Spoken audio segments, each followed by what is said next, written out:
This is the story of Joseph. Joseph was the beloved son of Jacob.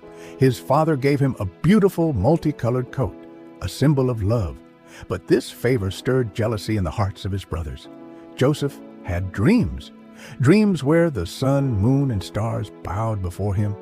When he shared them, his brothers' hatred grew. One day, Joseph went to check on his brothers. Instead of welcoming him, they seized him. They stripped him of his coat and threw him into a deep pit.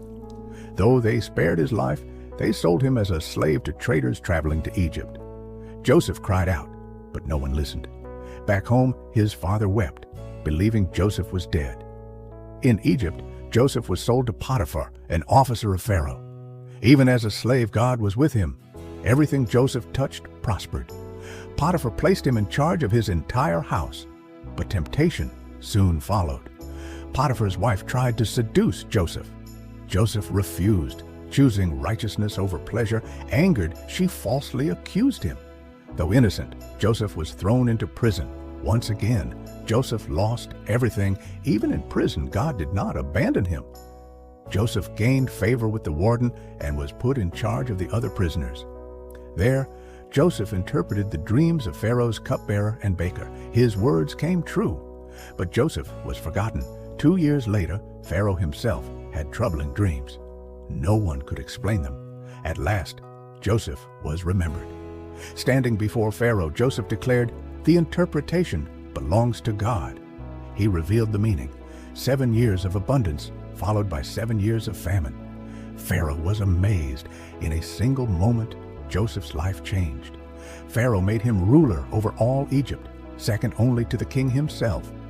Joseph prepared the land for famine and saved nations from destruction.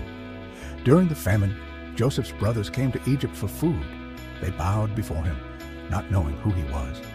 The dreams of Joseph were fulfilled. Joseph tested their hearts and saw they had changed.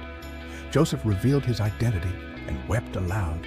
His brothers trembled in fear, but Joseph said, "Do not be afraid. You meant evil against me, but God meant it for good." He forgave them and brought his family to live safely in Egypt.